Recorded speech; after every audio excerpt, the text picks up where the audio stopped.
Hi, friends. Thanks for downloading the Money Girl podcast. I'm Laura Adams, the author of Money Girl's Smart Moves to Grow Rich. Are you tired of spending so much at the grocery store? Me too. So today, I'm really excited to have a special guest who's going to give us 4 smart strategies to save money on food shopping. It's Amanda Thomas, the host of a brand new Quick and Dirty Tips podcast called The Domestic CEO. Amanda's a pro at making your home the best it can be for less. So I asked her for some savvy tips on how to keep food from taking a big bite out of your budget. Thanks, Money Girl. These are the tips that I actually use for my own home, so I see how much they save me on my grocery bills, and I'm excited to share them with your listeners. The first tip is shop once a week. That's right, once a week. No more. Every time you walk into a grocery store, you're tempted by their marketing skills.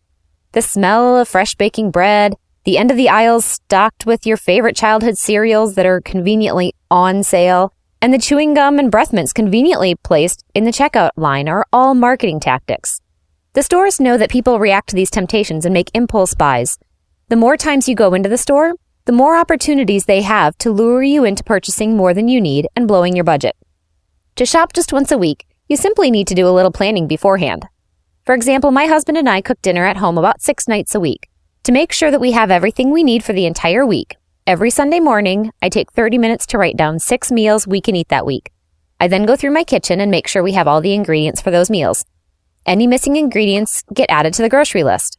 Then I check all my staple items, milk, butter, condiments, things like that, and add anything that's low or out to the list as well. Finally, I factor in lunches and snacks. Once I do that, I have a list of everything I need for the entire week. I can take this list into the grocery store and, as long as I stick to it, I can easily manage how much we spend on groceries each week. Tip number 2, buy when it's cheap, not when you need it. This is the couponer's credo. The reason a couponer is able to save so darn much at the grocery store is because they buy each item when it's at absolute rock bottom price. If you want to save money on your shopping, stock up on items that you know you'll always need when they're on sale. As long as you have space in your pantry and keep an organized kitchen, you can save a ton of money using this philosophy. I grew up on a farm watching my mom can vegetables at the end of every summer. She stocked up when they were available, and we ate them when we needed. You can do the same thing with vegetables, though I prefer freezing rather than canning. It's just easier. Red bell peppers are one of my favorite examples. Each spring, when red bell peppers are in season, they can be purchased for 1/6 of their out-of-season cost. Whenever you see your favorite veggies take a major drop in price, buy a whole bunch of them, cut them up, and freeze them in zippered baggies. Berries do this major price drop as well.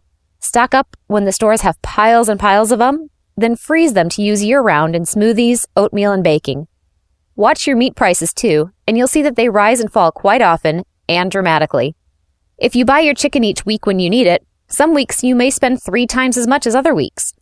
But if you purchase multiple packages of chicken when they go on sale, then freeze the extras, you can instantly save 60% on your meat bill without changing any of your eating habits.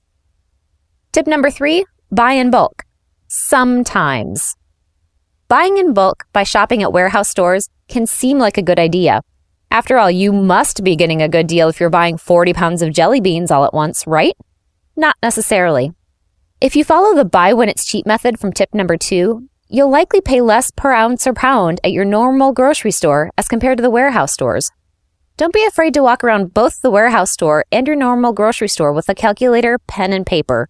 For each item you normally buy, take note of the price per pound or ounce. You can easily figure this out by taking the total price of the item, then dividing it by the weight.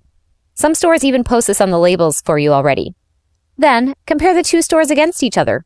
The warehouse stores will usually beat the grocery store's normal price, but you aren't buying things at normal price anymore. You're buying them when they're on sale, so you may get a better deal at your normal grocery store without having to wrangle that 50-pound bag of couscous into your car. Buying in bulk also runs another risk. The massive amounts of food can go bad before you get a chance to eat them. The great deal you got on 15 pounds of wheat thins isn't a great deal if you have to throw out half the box because they went stale. Make sure you consider how much you can actually eat before purchasing from a warehouse store. All that being said, there are a few items that I recommend buying in a warehouse store 100% of the time, as long as you have the space to store them. The first are rice and dried beans.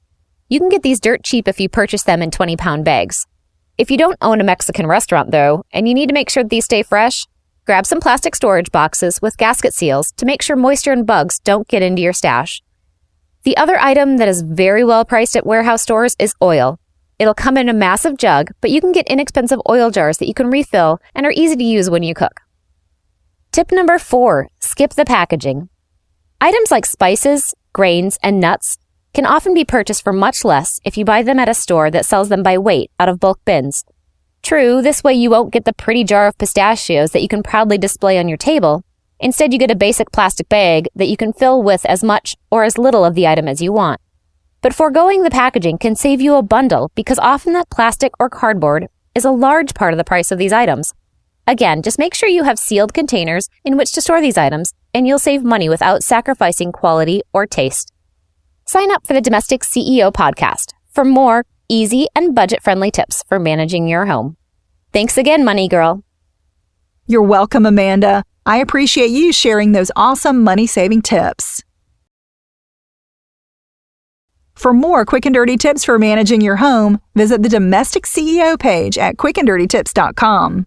And if you want to read the transcript of this show, which is episode number 264, called How to Save Money at the Grocery, just go to the Money Girl section at quickanddirtytips.com. We always post the full show notes there and give you additional resources. For more money tips, don't miss the free Money Girl newsletter, the Money Girl Facebook page, or following me on Twitter, where my username is @LauraAdams. I'm glad you're listening. Cha-ching!